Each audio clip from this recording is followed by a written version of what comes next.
Have you ever followed every weight loss rule in the book, ate less, moved more, skipped desserts, and still watched the number on the scale barely budge? Maybe you even counted every single calorie, only to find yourself more tired, more hungry, and more discouraged than ever. And when you finally turned to your doctor for answers, you were told once again to just eat less.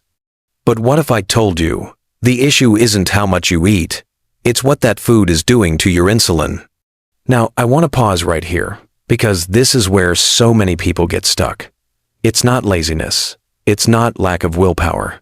It's biology. And unless you understand how your hormones, especially insulin, control fat storage, no amount of cutting calories will work long-term. Let's get real. The constant hunger, the cravings, the stubborn belly fat that just won't go away, those aren't just personal struggles. They're symptoms of a body that's stuck in fat storage mode, and insulin is the switch that keeps that mode turned on. A 2021 review, published in the American Journal of Clinical Nutrition, confirmed this. When insulin levels remain chronically high, the body is more likely to store fat and less likely to burn it. Not only that, but high insulin reduces your ability to access stored energy, meaning even if you're carrying extra weight, your body still feels starved. That's why so many people feel exhausted during weight loss attempts. They're running on empty, even when they shouldn't be. Here's another truth that rarely gets talked about. Not all calories are equal. 2 meals with the same number of calories can have entirely different effects on your insulin response. A sugary breakfast cereal and a boiled egg may both have similar caloric content, but one spikes your insulin and signals your body to store fat, while the other helps stabilize blood sugar and supports fat burning.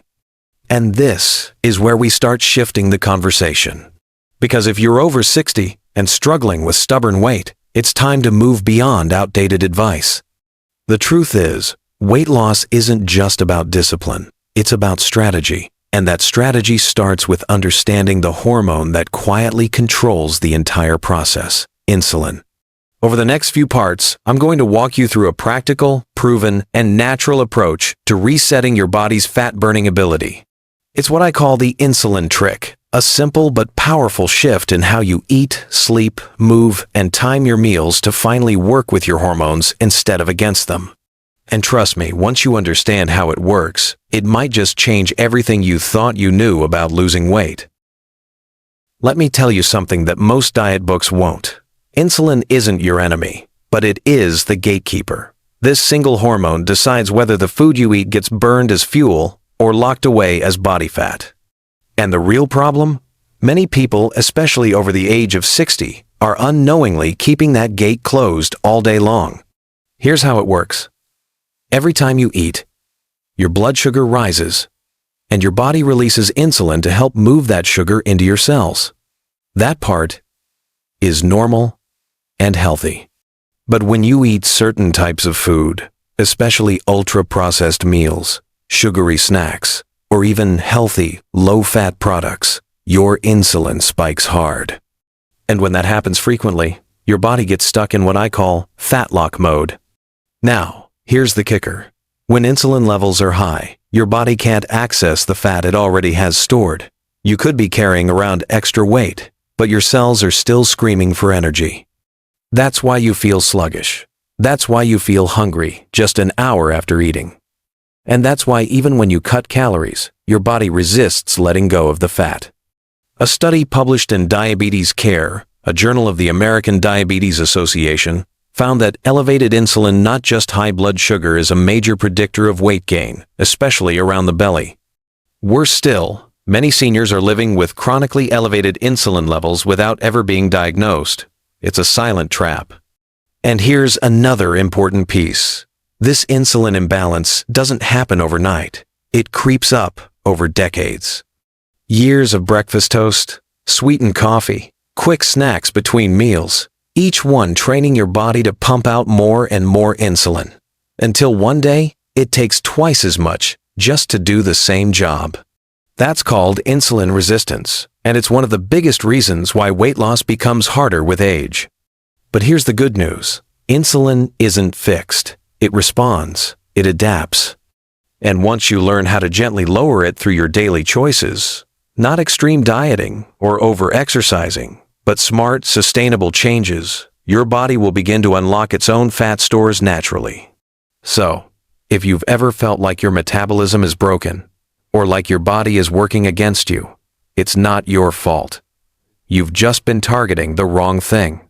And now that you know who the real gatekeeper is, you're finally ready to take back control.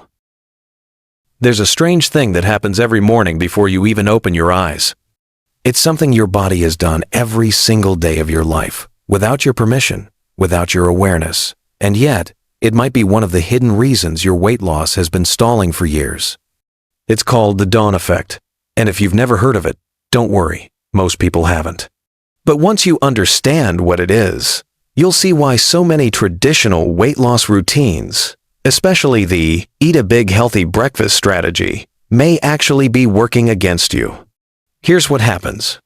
In the early hours of the morning, long before you reach for your cup of coffee or even think about breakfast, your body starts releasing a surge of hormones. Cortisol, adrenaline, glucagon, even a bit of human growth hormone all rushing into your bloodstream.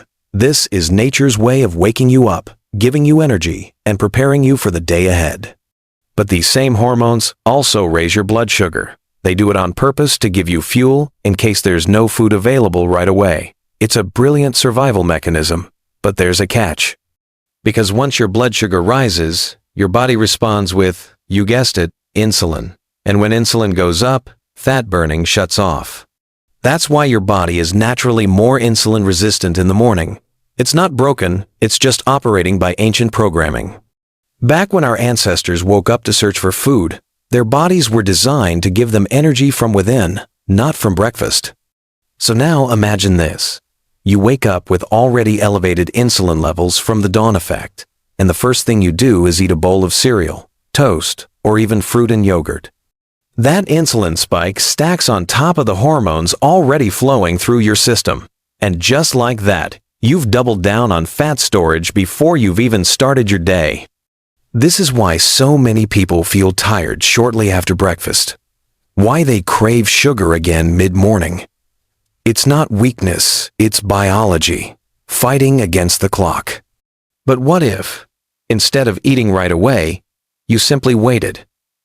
What if you gave your body a chance to clear out those hormones, to become a little more insulin sensitive before introducing food? That simple shift, just waiting a little while before your first bite, could be the key to unlocking fat burning you haven't felt in years. And that, my friend, is where the insulin trick truly begins. So, let's talk about the first real move you can make. Not a pill, not a diet, not a new exercise, just waiting a little longer before you eat. I know, it sounds too simple, maybe even a little backwards, especially if you grew up hearing that breakfast is the most important meal of the day. But let me ask you this, important for what? Because if your goal is to burn fat, balance hormones, and regain control of your weight, eating first thing in the morning might be the very thing holding you back. Remember the dawn effect we just talked about? All those early morning hormones surging through your body are trying to help you move, not eat. When you wake up, your blood sugar is already on the rise, and insulin is right behind it. If you eat during that window, you're stacking fuel on top of fuel without giving your body a chance to use what it already has stored. That's where the insulin trick step 1 comes in. Delay breakfast by just 2 to 5 hours after waking up. That's it. You don't need to skip meals entirely. You don't need to starve yourself. You just need to give your hormones time to calm down and your insulin a chance to drop. The result? Your body becomes more insulin sensitive. It starts accessing the stored fat you've been carrying around. Energy goes up, cravings go down. And for the first time in years, weight loss begins to feel possible again. You don't have to jump straight to fasting until noon, if that feels too extreme. Start slow. Try waiting 90 minutes before eating anything. Drink water, herbal tea, or black coffee if it agrees with you. Use that time to stretch, walk, plan your day, move your body gently while your system resets. What matters most is consistency. Because each day you wait a little, you train your body to burn fat instead of storing it. You shift your metabolism away from constant insulin spikes and toward natural rhythm and balance. And here's the beauty of it. This isn't some crash diet or complicated plan. It's how your body was designed to function all along. You're not depriving yourself. You're working with your biology, not against it. So tomorrow morning, before you reach for that breakfast plate out of habit, ask yourself, is my body actually ready to eat, or is it just running on routine? Because the first step to reclaiming your weight isn't about eating less. It's about eating at the right time. Now let's move into the second step of the insulin trick, and this one surprises a lot of people. It has nothing to do with food at all. It's about how you sleep and how you handle stress.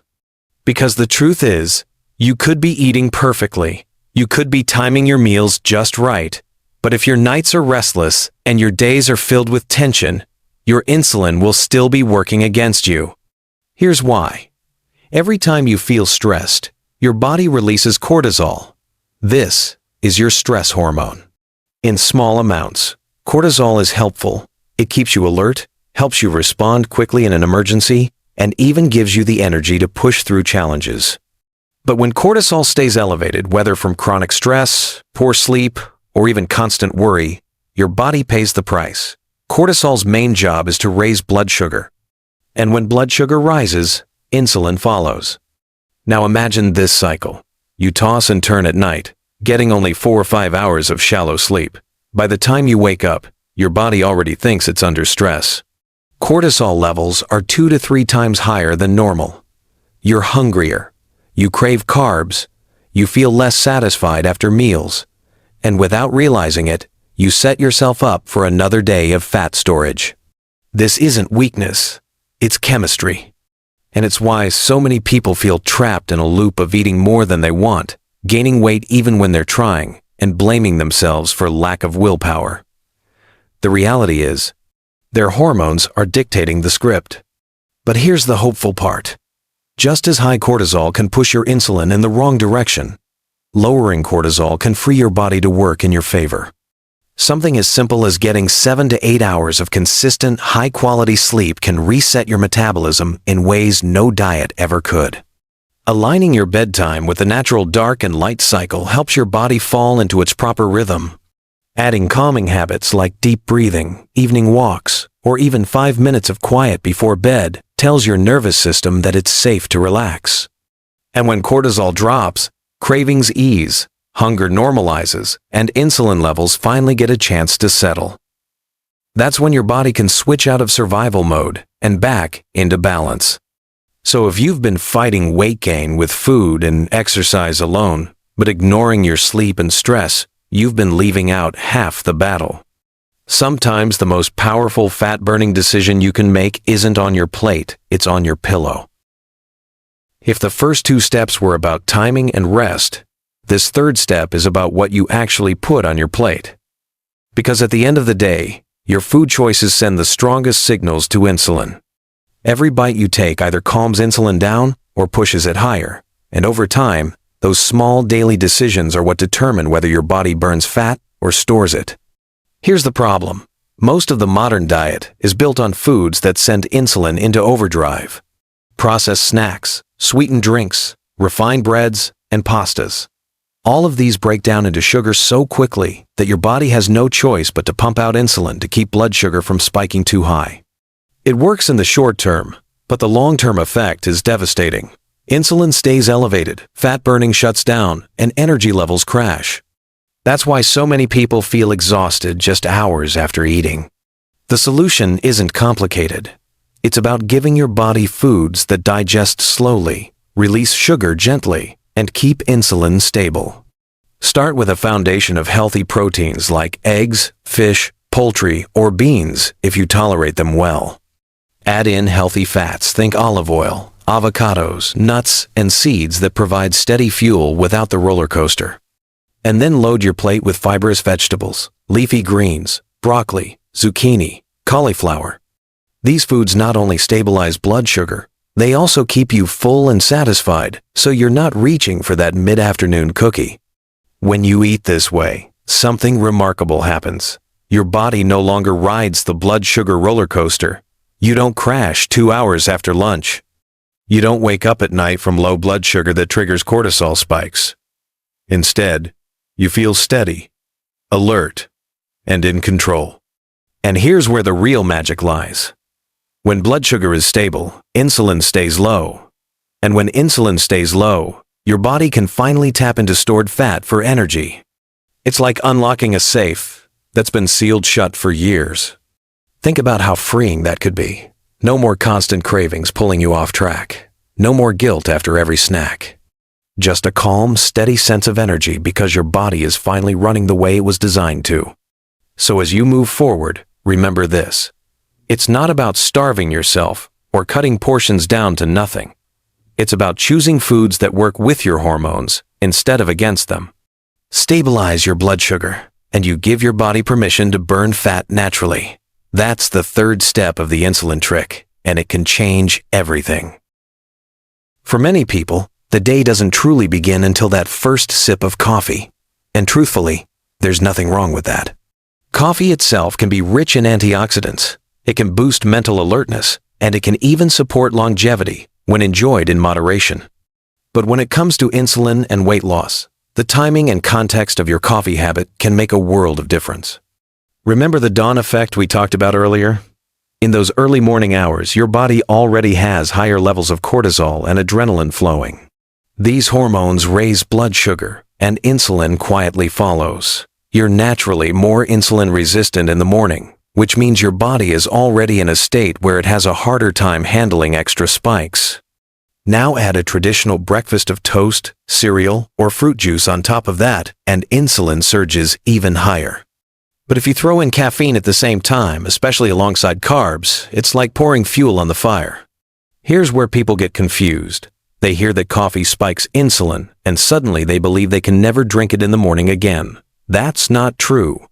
The real issue is not the coffee itself, but the combination of coffee with carbs during a time when your body is least ready for it. If you're already insulin resistant, that morning latte with a muffin is the perfect recipe for fat storage and mid-morning crashes. But there's good news. If you drink coffee on its own, without food, the impact is far less concerning. There's nothing for the insulin to store, so even if caffeine nudges your levels up slightly, it doesn't translate into fat gain. For some people, especially those with good insulin sensitivity, the difference may be minimal. For others who struggle with insulin resistance, simply waiting 60 to 90 minutes before that first cup, or enjoying it black without sugar, can dramatically improve how your body responds. So don't think of coffee as forbidden. Think of it as a tool you can use wisely. Drink it strategically, pair it with protein and healthy fats instead of sugar and starch, and give your body the chance to clear those dawn hormones before you sip. When used thoughtfully, coffee can still be part of your routine without sabotaging your progress. The insulin trick isn't about taking away the things you love. It's about understanding how your body works so you can enjoy them without the hidden cost. And coffee, handled wisely, can absolutely fit into that picture. So far, you've learned that insulin is the true gatekeeper of fat burning, and that by working with your body's natural rhythms, you can start to turn the tide. But none of this matters if it doesn't fit into your daily life. That's where this step comes in. Because real change doesn't come from dramatic overhauls, it comes from small, consistent shifts that fit who you are right now. Let's take a step back and look at your day. From the moment you wake up to the time you go to bed, your choices either help insulin stay balanced or throw it out of rhythm. What the insulin trick teaches us is that you don't need perfection, you need strategy. You wake up. Instead of rushing to the kitchen, you give your body time. You wait 2 to 5 hours before that first bite. You drink water, maybe take a walk or stretch, letting those early morning hormones settle. When it's time to eat, you focus on meals rich in protein and healthy fats. Eggs with avocado, salmon with leafy greens, chicken and vegetables sautéed in olive oil. These aren't diet foods. They're hormone-friendly choices that signal your body it's safe to burn fat, not store it. During the day, you stay aware of how food affects your energy, not just your hunger. You start to notice that when you avoid added sugars and refined carbs, you don't get those mid-afternoon crashes. Your mind stays clearer. You don't find yourself rummaging through the pantry at 3 p.m. In the evening, you give your digestion a break. Instead of late-night snacks, you try to finish dinner 3 to 4 hours before bed. That simple shift allows your insulin to drop overnight, giving your body time to reset. Sleep comes easier, and because your cortisol stays in check, you wake up feeling more rested and less driven by cravings. Movement also plays a part, but it doesn't have to mean heavy exercise or long workouts. A gentle walk after meals, light stretching before bed, even standing and moving during the day instead of sitting for hours.